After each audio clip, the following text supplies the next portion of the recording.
Hello, everyone, and welcome to Stoked, the ultimate Star Trek online podcast. This is episode 117, and I want to say good morning to all of the good-looking folks in the JBLive.tv chat room who are joining me on this Saturday, March 31st, 2012 morning to rock what is truly a very big show. Look at all those people go. Hi, everybody. Get a shout out for your fleet there and say hi. Hello, Mom. Well, we have got a great show lined up for you today. This is kicking off a trilogy of DOF episodes where we're really going to go into the DOF system. And to kick it off to really at the best sort of inauguration as possible is Heretic will be joining us for a Stoked chat. Now, Heretic has been involved with major cryptic projects throughout the years. He's had some key involvements in just about everything that has to do with the mechanics of STO, but he's also the father, the giver of life to the DOF system. And so we'll chat all kinds of things about the DOF system with him. We've got a ton of questions from you guys that we're going to ask him. Plus, we'll even get a few hints about Season 6 and maybe Fleet Starbases. But that's coming up in a Stoked chat. Then, in the second half of the show, Mav's joining us to talk about an account compromise that he experienced and what you can do if your STO account is ever hacked and tips and tricks to avoid it from happening to you. But before we get to that, I want to remind everybody that Stoked is a fan-sponsored podcast. We don't have an advertiser in the show, at least not yet. I'm always looking for advertising.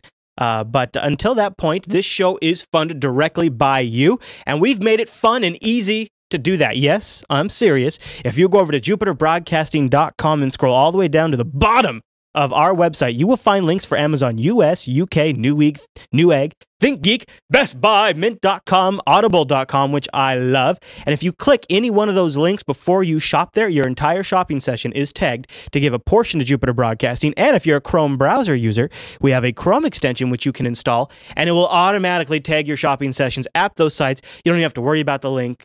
And then you give Jupiter Broadcast a little something when you buy yourself a little something, and that helps fund the development of Stoked. So thank you very much to everybody who does that. Now, before we jump into our Stoked chat, there's actually been quite a bit of news in the world of STO this week. So why don't we cover some of that, starting with the calendar. The April calendar has been posted, and I'm kind of excited. So let's talk about the stuff that'll be happening once this episode's released. In the week this episode comes out, it is Klingon Awareness Week. So everybody remember to be nice to your local Klingon. Maybe roll yourself a Klingon if you haven't done so, or just spend a little time with the Klingon that you've been neglecting.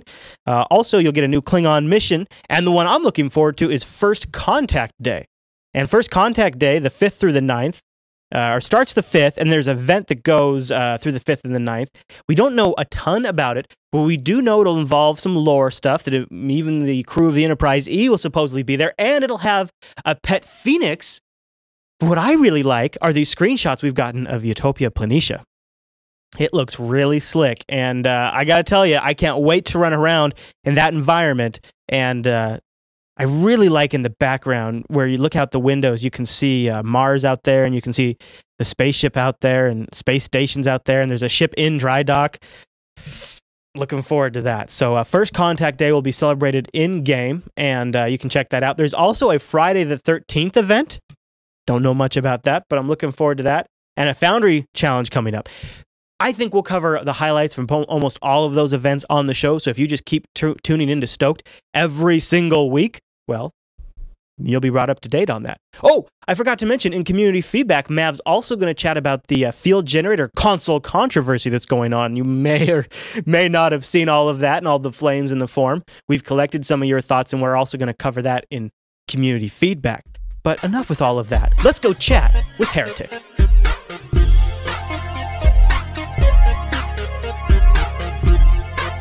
It's a very special Stoked chat this week because we have Heretic, the father of the DOF system, joining us, and we've got all kinds of questions, and actually, so do you guys. You guys have sent in a bunch of your questions, so we've assembled all of them in a doc, and now we're going to run through them. Heretic, welcome to Stoked. Glad to be here. Oh, we're glad to have you. So why don't we start out with some of the introductions, since some folks out there might not know who you are. We actually had an interview slated with you for episode 100, but due to a technical snafu on our end, we weren't able to include it. So I think this is the first time you've been on the show.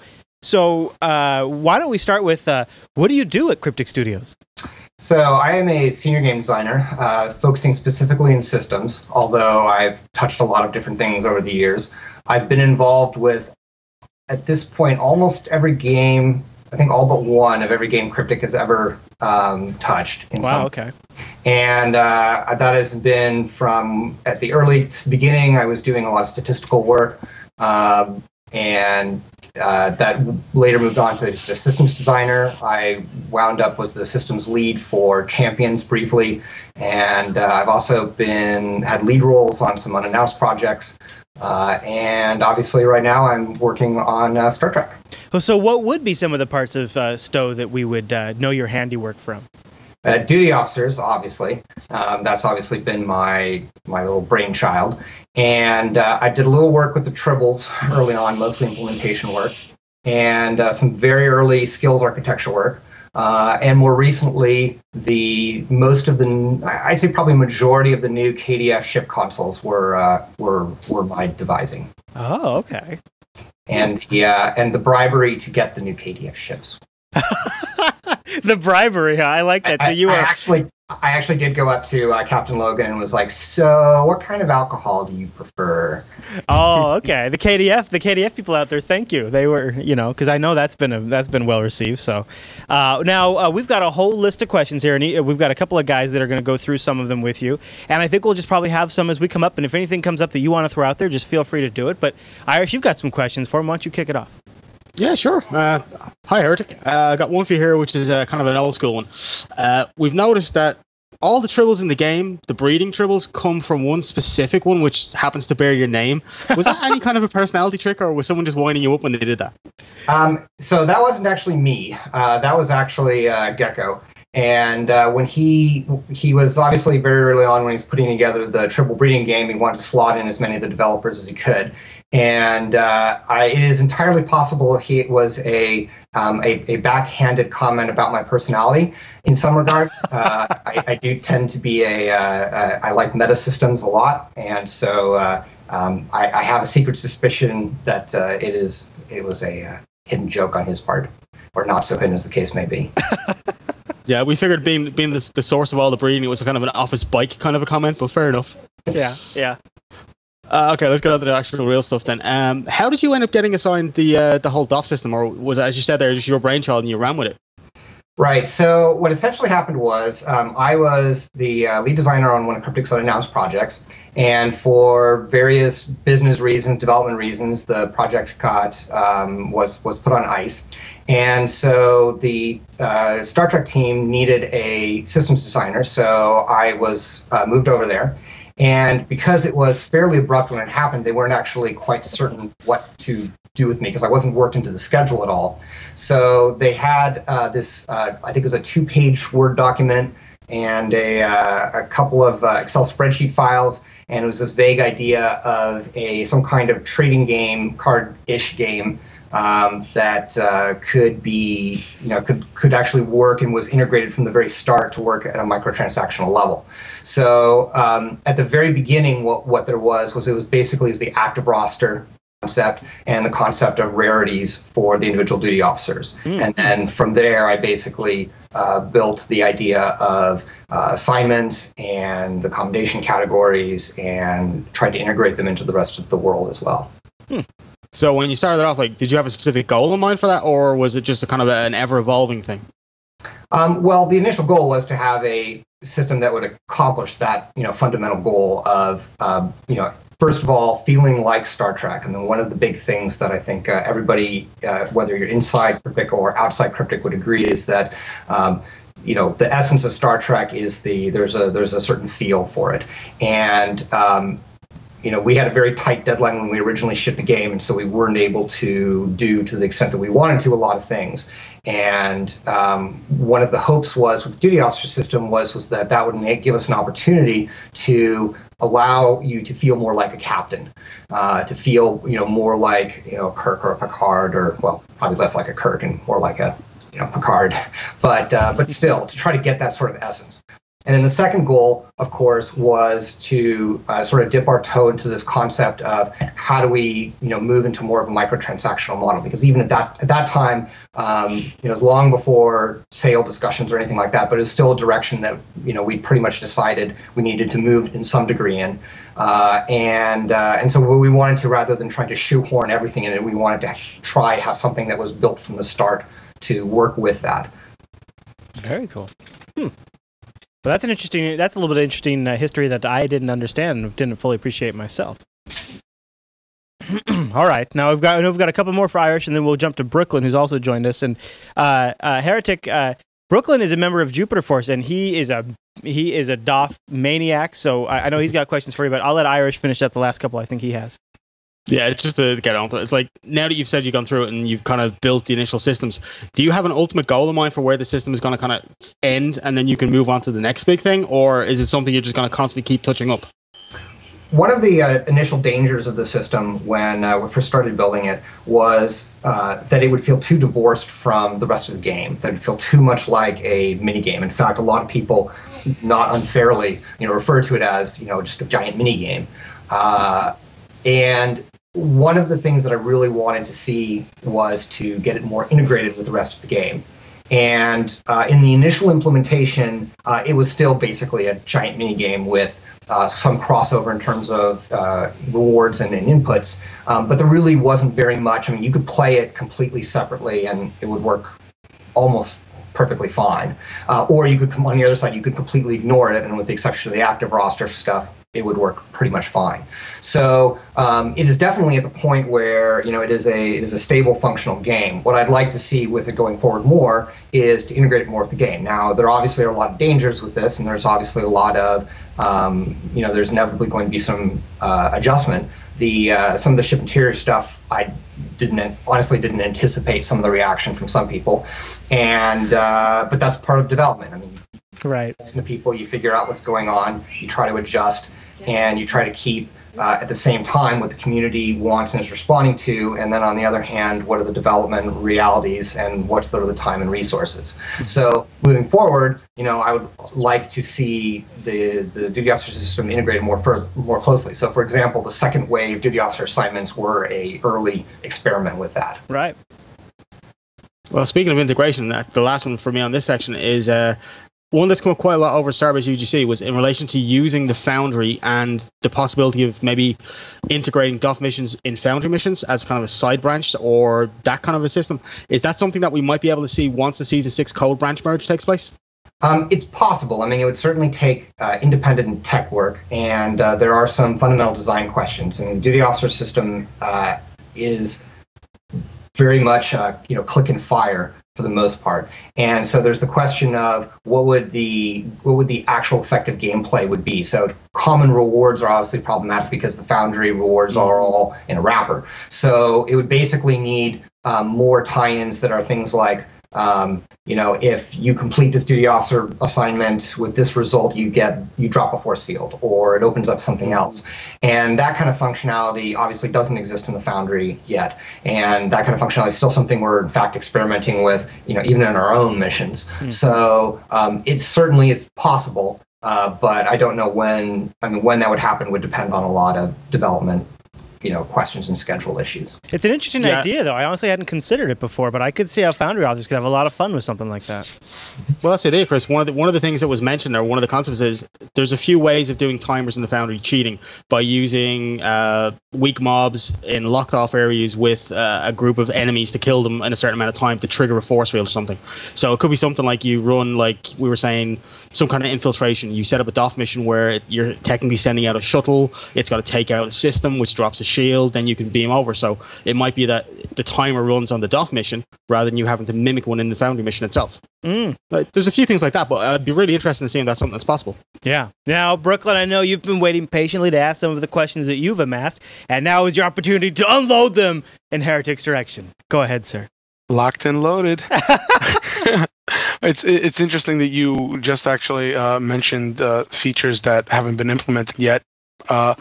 For example, is there any particular feature that you would like to implement that hasn't been possible yet?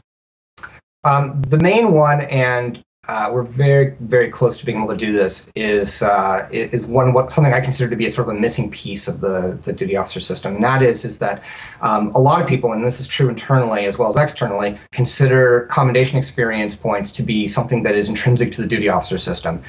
In fact, it was never intended to be that way. It was always intended from the origin of the design of the system to be something that was throughout the whole game. So in the same way that you get diplomacy experience points for doing diplomacy missions, or you should get engineering experience CXP for getting crafting, or military for doing PvP or STFs, or you can come up with dozens of different things like that. You talk to a neutral merchant, you get traded CXP. And making the CXP throughout everything and sort of be a glue that sort of ties a lot of this stuff together has been one of my goals long term. And it's been something that Gecko has actually been very supportive of. And we've actually been looking into seeing what we can do in terms of integrating that even on the Starbase side as well. That's interesting. That sounds awesome. Can't wait. Might actually have to start a new character to experience that from the beginning. Do you have a plan for how often new duty officer assignments and chains are going to be added to the game? It's really ad hoc. The truth of the matter is the way my schedule generally runs is I spend the morning reading through the forums and trying to respond to what I can and trying to fix what issues I can quickly fix. And then in the afternoon, I'm usually working on forward-facing development work. So I would say most of the chains at this point that I have done, at least the big ones, are usually the result of me going in on like Saturday or Sunday when I know I'm not going to be bothered, and whiteboarding out the whole thing, and then basically cramming through the whole thing. And start to finish, something like that takes me 6 to 8 hours usually to get a good chain. Mostly because there's rewards, and if you want to do something special or something new, as Bordicus discovered, that can sometimes be challenging and cause fascinating issues. Well, thank you for taking your time on Saturdays to do that, because some of those have been, as someone who's toyed with the DOF system, the chains and things like that are the parts of it that I think I've been the most interested in. So thank you for taking the time to do that. It's interesting because chains actually were originally an experiment. There actually, throughout the duty officer system, are a number of different mad scientist projects, if you will, of things that I wasn't sure how they would work or how they'd be received. And in some cases, I didn't have the resources to actually do them properly. Chains were one of them. So I put chains out in star clusters where at that point, nobody actually cared about at all. And most people didn't go out to at all. And unless you were anomaly farming. And so I said, well, I'll sneak some stuff out here and I'll see what happens. And, low impact, right? And and in point of fact, the colonial chains were extremely popular, obviously. Although the problem then was that they are, if you understand how they work, they're very cool, but they're very hard for a casual person to understand or figure out. So that's when we started looking into it, the possibility about getting improved user interface for that. Yeah, I could definitely say the chains are my favorite part of the DOF system. It's just like accolades. You got to catch them all. Yeah. You gotta hunt them down and get those resources and those rare DOFs, and it's the best part of the system, in my opinion. Currently, it adds this. It's that carrot and the stick syndrome. You just got to keep going. Yeah. Is there an expectation now to integrate duty officer assignments into any new story missions that are added? And for example, a lot of the old missions, they started remastering them. As you go forward, remastering yet more old missions and release new ones. Are you going to integrate more duty officer missions into it, like the one that was during the featured episode earlier? We'd like to. I think the general assessment, both inside and outside of Cryptic, is that the attempt to integrate assignments into missions was fairly successful. There were a number of bugs and a number of issues and stuff, but by and large, the fundamental underlying idea seems to have been accepted pretty well and worked pretty well. So I would fully expect to see more of that moving forward. I certainly can't promise that it would be in every mission, certainly. I don't think that's likely to happen anytime super soon, but it's certainly something I expect to see more of. Excellent. Can't wait. How involved are the other devs in utilizing the duty officer system in other areas of the game? In other words, are you the only person that adds duty officer content? So there's, well, I'll actually take a step back even from there. So there is, we have a UI artist, we have a UI programmer, we have a programmer who does all the rest of the programming stuff, and then I do most of the rest of the stuff. Over the course of that, both J-Man / Bordicus and our newest addition to the systems team, Ensign Rowe, both of those guys have added a fair amount of new stuff into it. A lot of the Deep Space Nine stuff, well, a reasonable amount of the Deep Space Nine stuff was from them, and so a lot of that was a learning process, and it was very weird actually for me to have spent so much time on this stuff and have to go, oh, okay, I'm going to stop. I'm going to let you do it. Right.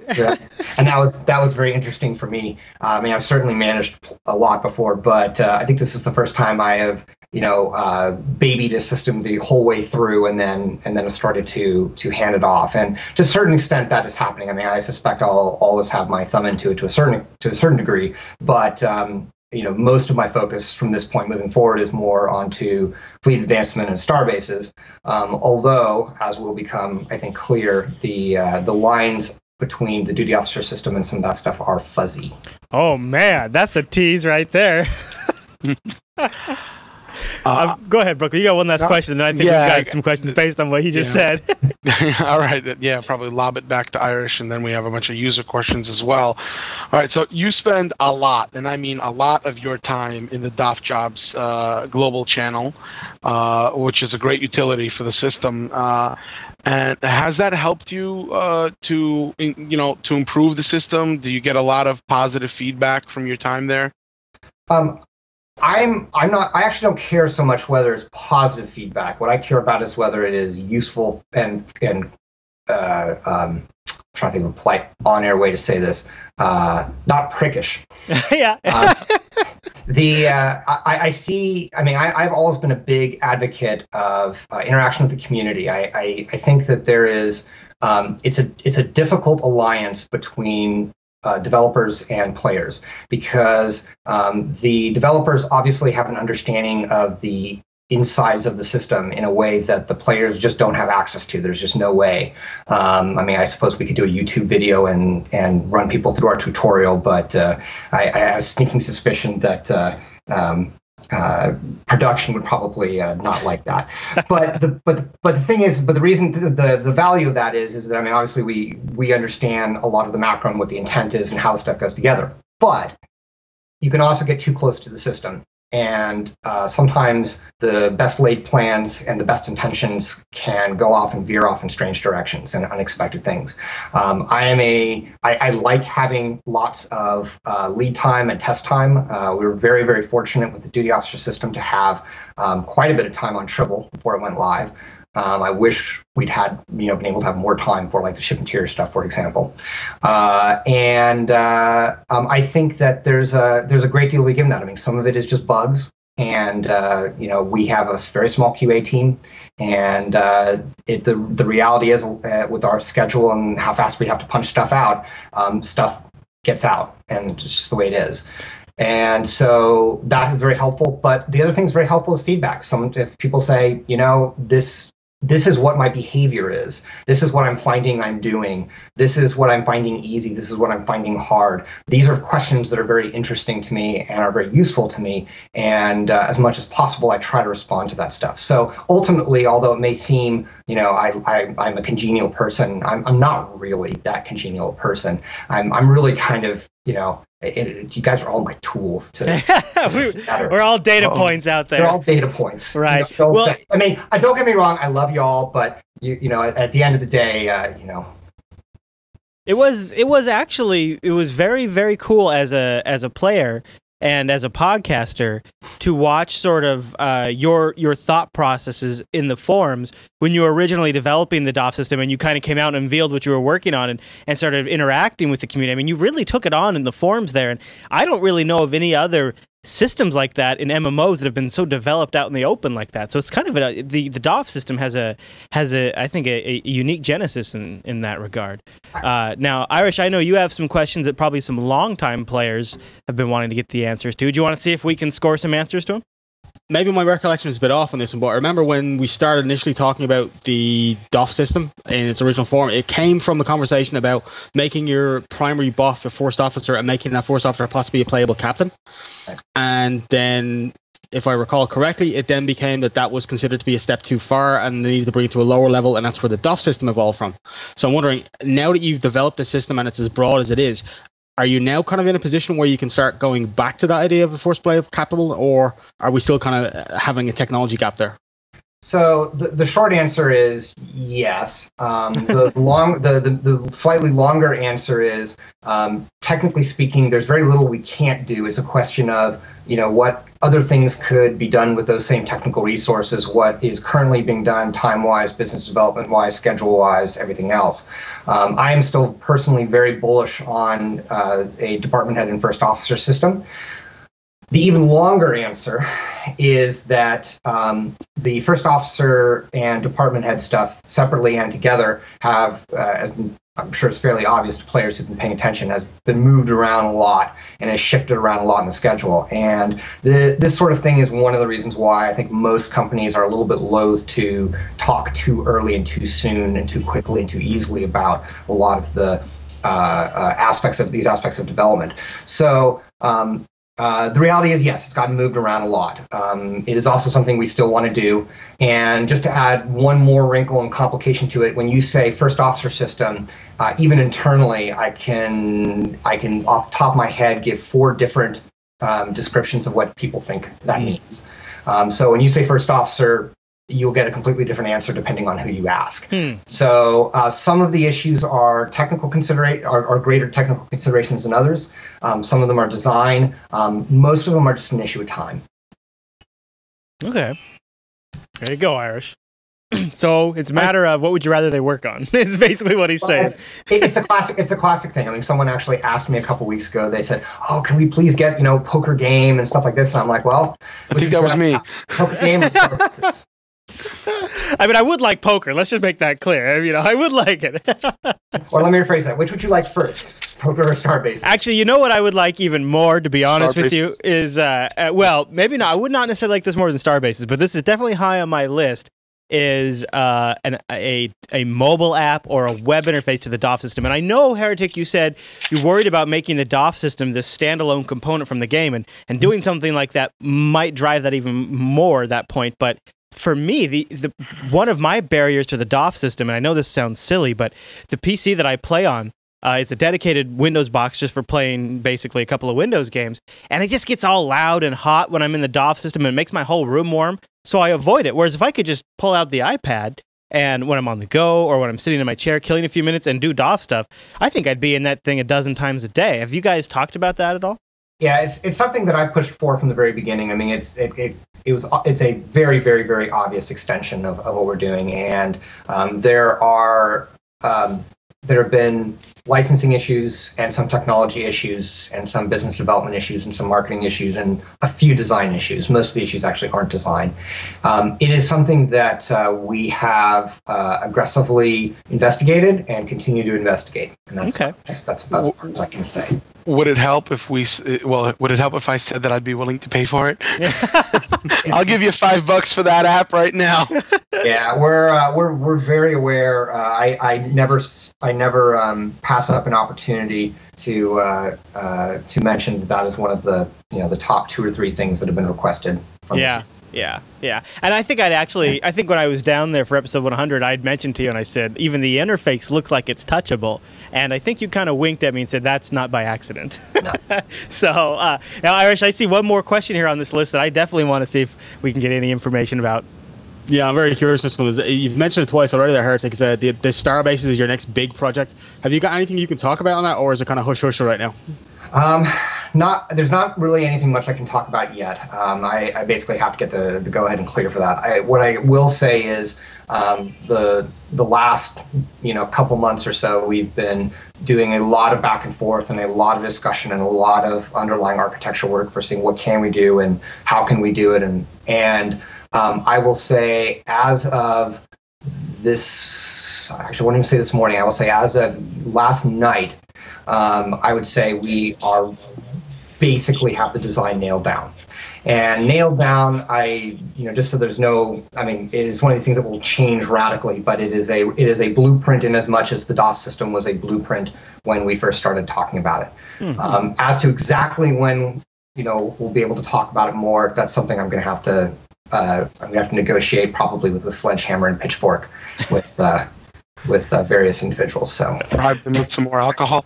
Yeah, bribe. Yep. I don't think alcohol will work this time. I think I'm going to have to, pull out one of my swords or something like that. You can borrow the batleth on my wall. There you go. Yeah, I've got like 4 halberds over there, so I think I'm good. But I appreciate the offer. Now, we got a whole bunch of questions, but I know we're running a little long. But Irish from Brooklyn, why don't you both pick a couple of your favorite? And Irish, why don't you start with a couple, and then Brooklyn can do a couple. Yeah, we got one that was posted over on the Jupiter Force forums. And it's going as follows. Question from a completely anonymous person. How awesome is it to work with a superstar like Vorticus? Really awesome or unbelievably awesome? And the anonymous user goes by J. Randall. Now, hang on, there's a little note here.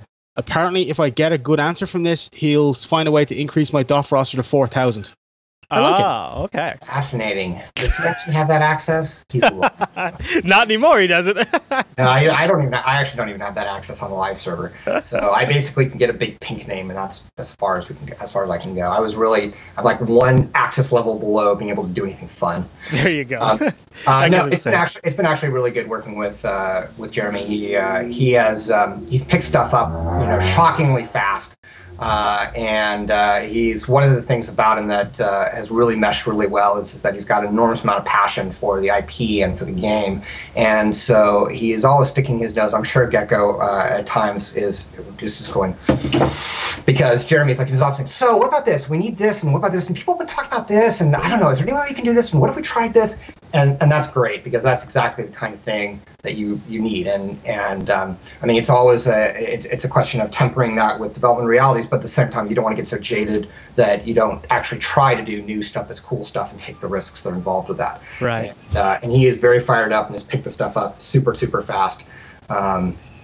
Yeah. But and I blame all the fugitive change stuff on him. There you go. Yeah. Actually, no, I should have spotted most of those stuff myself when I reviewed it. So I always found that way worked best for me, though, is just blame Jeremy. And that was actually really interesting, though, because it's one of the things we were talking about earlier is other people who are working on the system, and I obviously have a very some very specific ideas on how I use the system, but the system is actually very, very flexible and can be. We've talked about using it for crafting. We've talked about using it for all sorts of different types of things. And one of the things that's really nice about Jeremy getting his hands dirty with it is he tried to do some stuff that I hadn't even considered. And that's great. I mean, sometimes that stuff gets messy, and that's just the way it works. And right, but it's a new perspective either way. Right, and hopefully players are understanding enough that when it stumbles and doesn't work beautifully in every instance, that you don't get pitchforked too badly. Right. All right, do we get another one there, Irish? It's over. Next couple are actually Brooklyn's. Oh, okay. All right, I'm gonna give you a little two-parter here.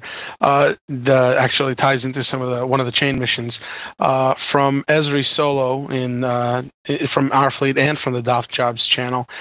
Do DOFs that match all the requirements for creating the children toys Mark 12 purple consoles even exist? For example, very rare. AKA purple engineers with resolve and efficient, cunning, and stubborn, but not unruly. They, according to them, the most they've seen is one trait, but from another, or two, but in another department, so it doesn't align perfectly. That's part one. So the short answer for that is, offhand, I don't know. It's entirely possible they don't. The way I built the system was I built with a very long horizon, and it was not something that I basically said here are all the traits and I'm going to mathematically distribute them perfectly accurately.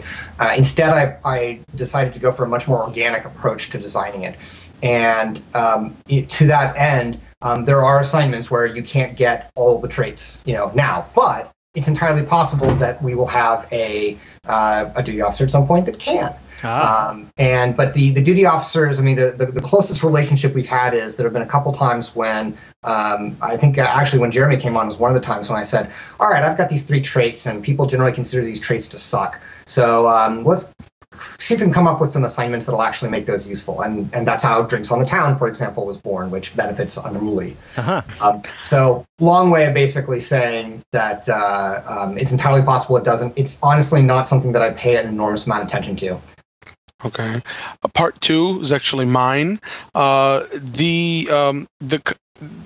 The repeatable portion of that chain for children's toys supposedly has a 3-day cooldown. I believe that the story goes that you guys wanted to make sure that the market wasn't flooded with Mark 12 consoles right away, and then you're trying to gauge just how often, how much the player base is generating. So what are the chances of reducing that cooldown anytime soon to less than 3 days? Yeah, that statement is essentially correct. And one of the things we try to do as a general principle is to play stuff at a conservative level, given that it is much easier to sell to the community a buff than a nerf. So we tend to start on our first stuff as being a little on the low side, or in this case on the high end. So the answer is once all of the ship interior stuff cools down, and once we see how many of these consoles are actually being generated, and we see how powerful they actually wind up being when synergizing with everything else in the game, at that point, yes, it is very possible we could reduce it. I personally consider 3 days to be very conservative, and I think it is more likely than not that it will get reined back to some extent. I don't know how much. I don't have the information right now to be able to answer that. I would love to be able to put it back to a day, but one of the complicating factors with that is now that all but one of the components of it are actually accessible from your ship interior all the time, then that obviously upsets the rarity scheme. So. Any other questions, gentlemen? Yeah, that leads into another one, actually. It comes from Chunter, one of the guys in the fleet. He was asking about certain DOF missions, when you complete them, go on essentially an invisible cooldown timer. Is there going to be a possibility of getting that visible so that there's a tab we could see maybe where it tells us these are the missions that you currently have a cooldown, this is when it expires? Yeah, we've talked about it. I've had very mixed feelings about it. On the one hand, there's a constant tug of war between making the system accessible, giving a multiplicity of options, and making the system mechanical, but also making the system feel organic and flexible enough. And at this point, if we can figure out a good technical solution to it that will not overwhelm new players to the system, I'm inclined to see what we can do in that regard. Okay. But fundamentally, a lot of it is tech questions. Yeah. Okay. Gotcha. Next one's kind of an interesting one. I'll read as gone. It's another one from Ezra. It says, some DOS have traits that are good for some roles, but not for others. For example, unruly, aggressive, stubborn. Could we maybe have a type of counseling assignment that gradually removes these undesirable traits over time? So a therapy chain? Yeah. A therapy top. Oh, I love it. That actually sounds awesome. Unfortunately, that would run afoul of one of the fundamental limitations of the system. Is we couldn't do that for the same reason we can't do promotions of duty officers. Basically, none of the duty officers in the game are instanced. So there are, I can't remember, it's 15,000, 16,000, something like that DOFs. And if we had to replicate that for every single person, then the amount of data would start to get enough that I would have angry programmers beating down my office door and trying to pitchfork me. And I rely very much on the exterior walls of Cryptic for my safety there. So these people inside makes me a little bit twitchy. So right. So unfortunately, I don't think that's likely to happen. I would love to be able to do it. We've talked about ways of cheating promotion and things like that, but they are hideously data expensive and hacky. Well, Heretic, is there anything you want to touch on before we run? I originally suspected there'd be so many assignments that tracking them would just be impractical and people wouldn't even try, and it'd be more of an exploration game. Oh. Clearly, that's not exactly how it has worked out. In fact, I think that's been, it's caused, but you adapt. You see, okay, well, this is the way people use the system. All right, so we'll see what we can do. So I find the solution of putting down the cooldown timers to be a little clunky, and I was trying to find an elegant solution around it, and I haven't been able to come up with anything good. So. The power. I'm really bowing to desires as much as I can. Yeah, well, those are the two most common things we hear about. We keep hearing cooldown timers, and the other one is, when can I get more than 400 DOFs? Mainly from Brooklyn. Yeah, that's another thing I'd be willing to pay for. I want like another 200 slots. Hey, I've personally been an advocate for not having a limit at all on it, and I've never really been sold on the arguments in favor of capping it. Although I would say my own impression has been is that the bigger question, or the bigger desire, is more than 20 active assignments at once. I think 20 is a good balance. It'd be nice to have more, and maybe as a reward for lifetimers or as veteran awards or something, one or two more or something. 20 seems to be a good balance, and if you could get a little bit more, it'd be nice. But but because of the collectible nature of the officers and the fact that you're always going to be releasing new flavors with new traits, people are going to be very reluctant to give up the ones they have, and so they're always going to want to buy more. So I'm very tempted to say that a nice round limit of 1,000 would be great, but we're going to go 6 months down the line, and when you release issue 7 or 6 or whatever else, however far down we go, and you have DOF back for Beta Z or Tuffli and DOF back, and people are going to be like, oh, I got to clear out those old Cardassians. Well, one of the things I think we're going to have to do at some point is we're going to have to sit down and do some serious data mining and see if we can get a better idea of the play distribution patterns of people who do DDoS. For example, what percentage of people who use the system are collectors? What percentage of people in the system are racists? Or speciesists. I have my all Gorn crew and my all Orion crew, and I know other people. Vulcans are very popular for that sort of thing as well. How many people do chains at all? How many people? So there are a lot of these questions, and I think when we have a better idea of that, we'll know better what makes the most sense to do. Because one of the frustrations of development is that the numbers are sometimes what people actually do as groups is very frequently at odds with what they think they do as a group.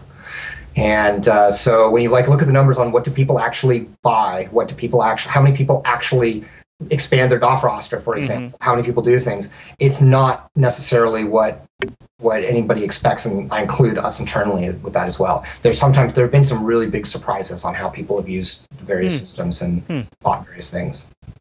Maybe one way through that is link it up. Maybe if you uncap the 400 and say every time someone adds 100, they get like 2 extra missions they can run currently. So you could actually expand the roster at the same time you expand the active missions. That would be fairly evil, which I fundamentally approve. That would actually tie into one of the questions we didn't get to about how the DOF system has affected the leveling rate, and how you guys are looking into that, because it's entirely possible to level from the beginning where you get your jobs at 8, or is it? Yeah. So and to the end without doing a single combat mission anymore. So there are a couple confounding factors with that. When the system was first launched, it was launched simultaneously with an acceleration of the leveling speed. Right. So the DOF system happened on top of that. And I was always very bullish from the very beginning on making sure that you could do just that, because there are many different types of captains, there are many different types of play styles, and I'm a big believer in letting the player, as much as possible, play the game the way they want to. I'm a big fan of sandbox games, and although Star Trek is not the ultimate sandbox game, it does have some elements of that, and so to the extent that I can sneak in more of that, I'm a big fan of that. So it certainly did accelerate the leveling speed, and on top of that, the leveling speed was already increased, and a lot of that is a factor of it solves certain fundamental problems. When you look at the distribution of players over levels, players who stick with the game, the players who are your most dedicated and your most devoted, are sitting at the end. And when you have to look at it, the faster the leveling speed is, it means that the fewer ships you need to worry about, a player uses this for 10 minutes or for 2 hours when they're at this early level, and you focus more stuff on the end where people are going to get more, it's going to give people more options and things like that. So, but that being said, there are a lot of countering philosophies in that, and you ask 5 people at Cryptic, and you're going to get 5 different answers on that. Right. In my opinion, is definitely not universal. There you go. That was that's interesting because I'd actually kind of forgotten about that whole question because I did want to include that in the interview. So we might end up tucking that in there because I that's a good point because I asked Heretic, I don't know if you saw it, but we had Stahl on a few weeks ago, and I asked him. I said, "Is the leveling speed a concern for you?" And his answer is basically, "Well, we're looking into it." But the DOF system did sort of launch around that same time, and it did sort of accelerate that. But I actually kind of like it because I can get alts. I can get alts up a little faster. Well, so if I want to get to something specific, I kind of that's really where I'll use the DOF system. Well, and I think most people are. I think that's the way most people use it. I suspect there are very, very, very few people who use it completely in place of it. I suspect what happens is people on their primary character, they play through the missions, and then on their secondary characters, they go, well, I've already seen all these missions, so but I want to try out this different build with this different thing. And so exactly. That way. Exactly. I personally don't see any problem whatsoever with that. But again, what Dan said is true. This is one of those things that is an enormous amount of metrics are involved in analyzing this, and there are business considerations and marketing considerations and revenue considerations and design considerations and player distribution considerations, and it all winds up being a very, very, very, very complicated problem. And so you have to look and you say, okay, well, what are the goals of the game? Where does the game need to go? Where's the game now? What are the realities of what the metrics are? What is the best way to accomplish those goals with where we are now? Yeah. And sometimes it works well, sometimes it doesn't. Actually, I see one problem in particular that keeps cropping up with the leveling rate is that people blow through the levels extremely quickly, and then they end up a Vice Admiral woefully unequipped for the end game content, and it makes it very frustrating for them and for the people they try and play with because, well, they're just under-equipped. And I could offer one suggestion on how to help solve that is make bound items account bound instead of character bound, so you can send your older bound. Kitty. Oh, hello, kitty. Meow. So we can send some of our stuff to those alts. It might mitigate that a bit. Yeah. So I mean, I think you certainly make some valid points, and but the reality is I mean, I'm old. I'm almost 40 now, and I can recall a lot of the same arguments being done from every MMO I've ever played, including some of the earlier ones. And granted, a lot of it in that case was, well, this person must have bought their account. In some cases, it's just the dude was a noob and he leveled up all that way by killing one thing over and over and over. So I mean, what you say is valid, but at the same time, I don't think there's any solution for. I'm trying to find a nice way to say this. Inexperience. Yeah. It is. It's because there is some responsibility in the player there. All right. Well, we could ask him questions all night. We really should let him go. We can. It's going on. It's getting late. But Heretic, thank you very much for coming on. It was all really good stuff. Absolutely. Well, and maybe I can look forward to another opportunity to chat with you in the future about Starbases. Potentially. I'm just saying. Maybe in the future. You never know. All right, Heretic. Well, thanks for coming on and chatting with Stoked.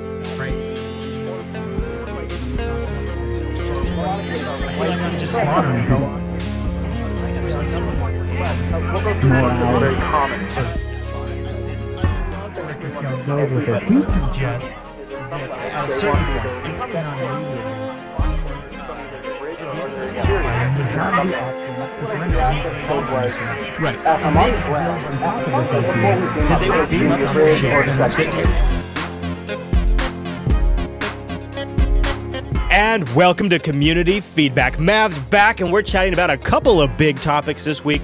In the second part of the segment, we'll cover the field generator console controversy. But actually, before we talk about that, Mav has had himself sort of a hectic week. Your account was compromised this week, Mav, and while that's a bit of a downer, we're not one to sit here and cry about it. You're going to make lemonade out of those lemons, and we'll cover some tips and tricks that you learned from that experience and what things can do to prevent their account from becoming compromised. So, do you want to kind of tell people what happened, or I don't know how much you can share, but I'd kind of like to know what happened. Well, I'll share directly my personal direct experience with this. Okay. I spent some time kind of breaking away from the game a couple weeks ago after just after the Odyssey came out, and I don't know what happened. I know as I came back this past Tuesday, from reorganizing my office and upgrading my broadcast equipment, Which and I looks realized, good, sir. Thank you. And I realized all my high-level characters were completely stripped. Now, not the actual characters. The ship was completely stripped down. Everything in the inventory was completely stripped. And what I mean by stripped is it was all gone. So I was stuck in space with no engines, no deflector, no anything. What a bunch of jerks. Basically, what happened is it looked like my account security was compromised. They went in and took everything that can be cleaned for energy credits, cleaned it out, and then beamed my character to an alternate bridge where they did a direct trade transfer of anything that I had energy credit-wise. What a bunch of jerks. On top of it, whether they realized it or not, being the fleet admiral for Jupiter Force, they took the one character that was parked near the bank and went into the fleet bank and cleaned it out. And again, transferred those energy credits off. That's a big loss. That sucks. The first thing, obviously, I did was I changed my password. Second thing I did was I removed my credit cards that are auto-stored on my Cryptic account. Now, fortunately for me, and somebody was saying, well, what happens, did they clean out your credit cards? No.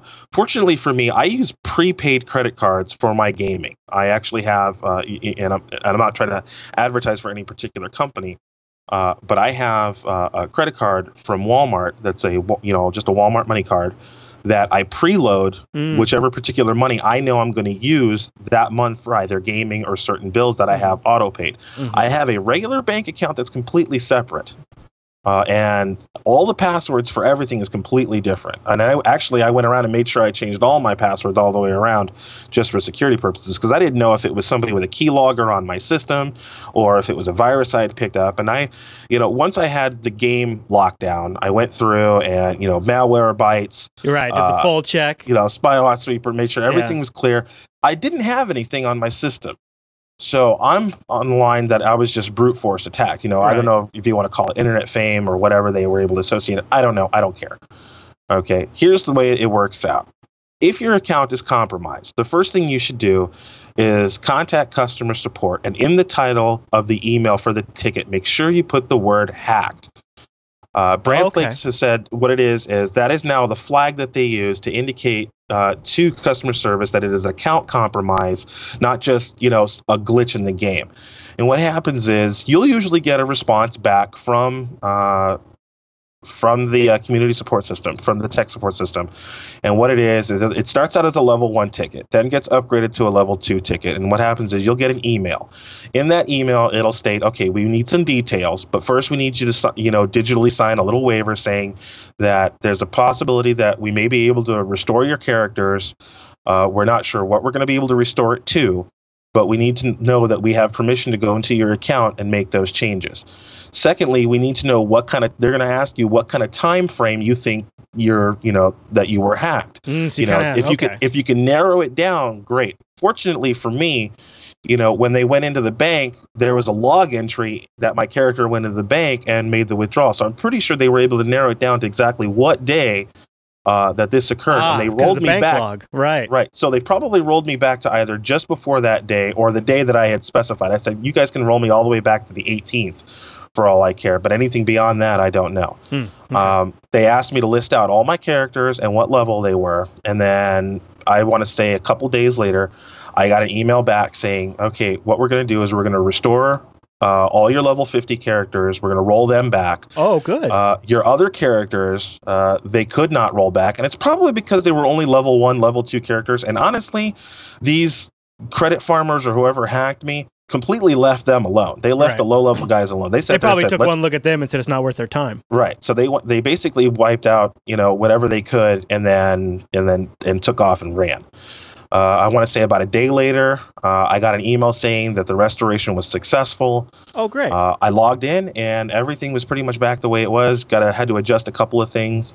But for the most part, I had no loss. Good. They did not spend any cryptic points. And somebody was asking, well, what would stop them from buying a bunch of cryptic points and then doing this? Well, understanding that when you buy cryptic points, they're bound to your character. You can't transfer them off unless they were buying buddy passes.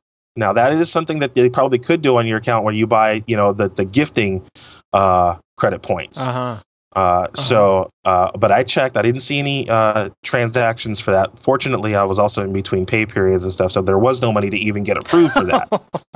So if they tried, they would have failed either way. Right.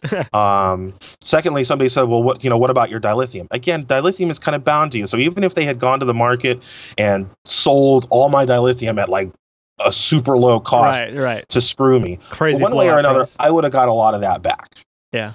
Okay, so I was fortunate in that aspect, and I have to say kudos to Cryptic and Perfect World for at least solving this. Now, I know there are people out there who may be watching this going, hey, my account was hacked, and I took, days upon days upon days to get answered, or I never got an answer. Check your tickets, reformat your tickets so that it meets, what they're looking for. Right. And that'll get the ball rolling. And I would say people out there should use this opportunity to kind of think about their account security. Maybe change their passwords if they haven't changed it since whenever they signed up. And also, if you're using that password on another game or another site, consider changing them up so that way if people get one account, they don't get all of your accounts and things like that. I call it good password hygiene. That's what I call it. Is you got to keep it clean and fresh.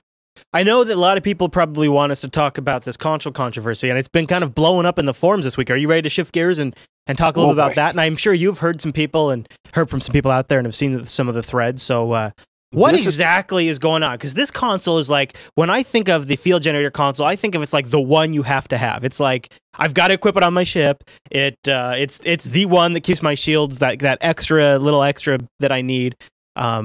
But it's been like reduced, right? From let's say like 32% to 18%? 18%. Okay. Wow. Let's roll the backstory back here. For those those people just now watching the show who aren't familiar with this console. This console, what it used to do, it originally gave you a 35% boost to your total shield capacity off your base. Yeah. Okay.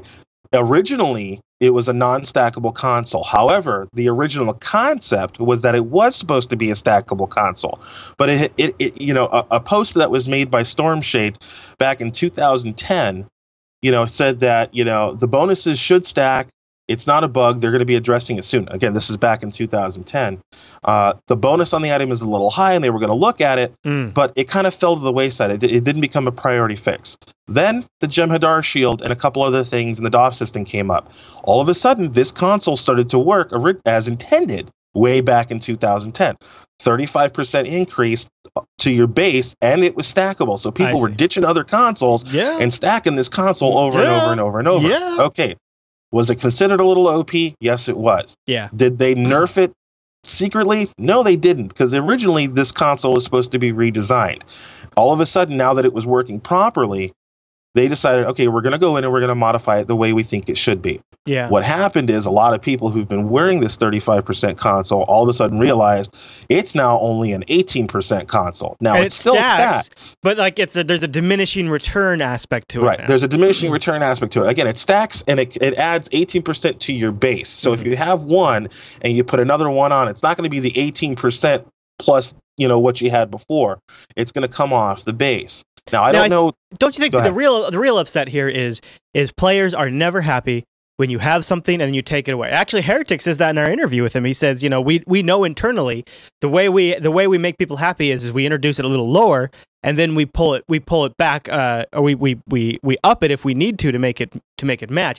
And another insight that we gleaned was that the way they look at it is if a console becomes the must-have item for everybody, then it's overpowered, and by its very nature right there, they need to look at it because they want everything to they want people to mix and match varieties, and they I think look at that as a negative.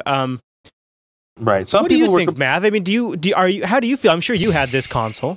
Actually, I did. I had this console on some of my shield tanking ships. Yeah. And somewhere down the line, there's going to be another console that may or may not equal or outperform this particular console. Okay, and with changes to the crafting system and other stuff that are still, in the works, we may see something, and hopefully we'll see something soon, more sooner than later. But for everything that gets changed, there's always something new down the horizon that you look at this, go, why was I even worried about this? This is so much better.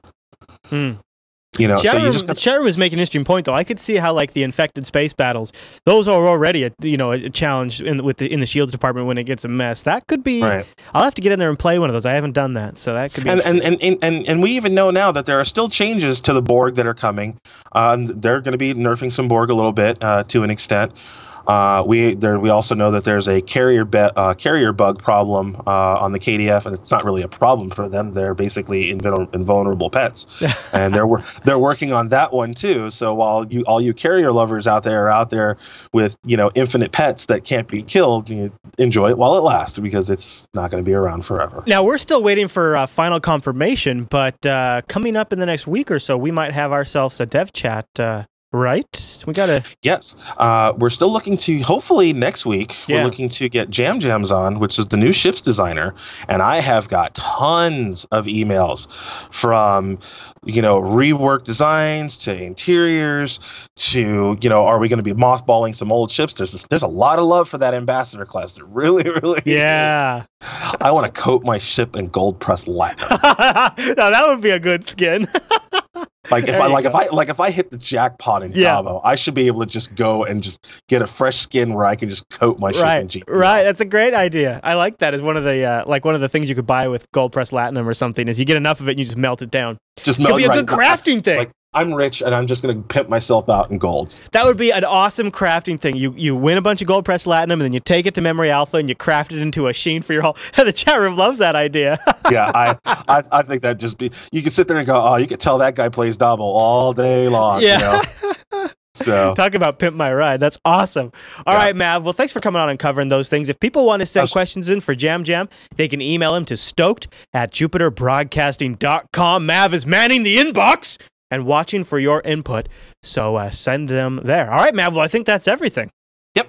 All right, everyone. Keep those emails coming. They're great. Absolutely, and we'll keep filtering through them and seeing what you guys want us to talk about. Okay, here's the details. Stoked is live every Saturday over at jblive.tv. That's where these clever folks in the IRC chat room found us. And, of course, we can also, you can catch these shows for download on Tuesday mornings over at jupiterbroadcasting.com in high definition, in tablet-optimized, mobile-optimized, audio-only, RSS feeds to make it all automatic, iTunes subscriptions. It's crazy, and you can catch it all over on each post. Infinite diversity and infinite possibilities. Right, infinite, infinite formats and infinite resolutions. Yep. All right, everyone. Well, thanks so much for tuning in to this week's episode of Stoked, and we'll see you right back here next week.